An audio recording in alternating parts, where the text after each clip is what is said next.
Parli police स्टेशनमधील अधिकाऱ्यांपासून ते कर्मचाऱ्यांपर्यंत सगळ्याच पोलिसांची निवड आकानेच केली आहे।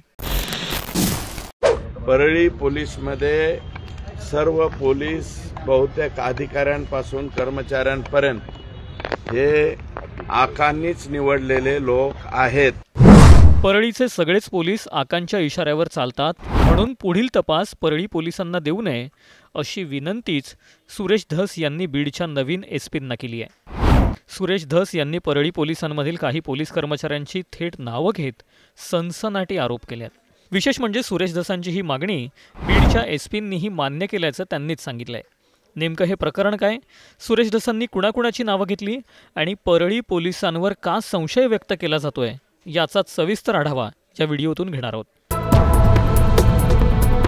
एसटी महामंडळातील अनेक लोक एसटीतलं सुद्धा काही बाई चोरतील त्याच्यावरती लक्ष ठेवायला पोलीस आणि त्या पोलिसांनी आकाला जाऊन भेटायचं असा एक प्रघात त्या परळीमध्ये त्या ठिकाणी होता।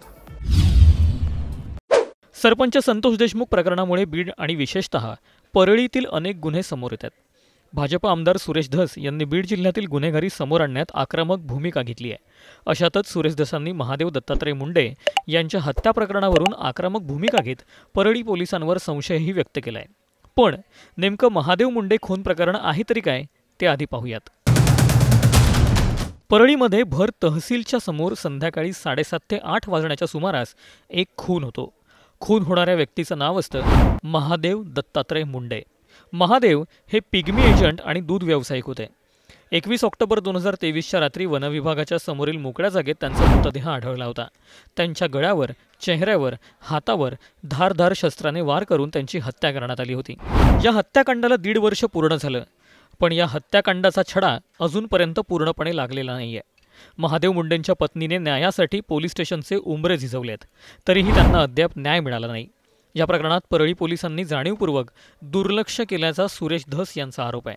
यामुळे सुरेश धस यांनी या प्रकरणाची चौकशी गुन्हे अन्वेषण शाखेकडे सुपूर्द करावी अशी विनंती नवनीत कौवत यांना केली आहे। एसपी साहेबांची भेट महादेव दत्तात्रय मुंडे यांचा 15 महिन्यापूर्वी जो खून झालेला आहे परळीमध्ये त्याची अद्यापपर्यंत तपास लागलेला नाही आणि याचं कारण परळी पोलीसमध्ये सर्व पोलीस बहुतेक अधिकाऱ्यांपासून कर्मचाऱ्यांपर्यंत हे आकांनीच निवडलेले लोक आहेत।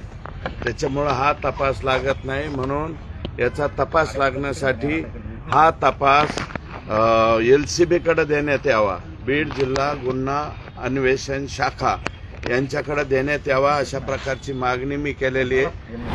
यामुळे परळीतील काही ठराविक पोलीस कर्मचारी आरोपींशी संबंधित असल्याचाही गौप्यस्फोट सुरेश धस यांनी केलाय।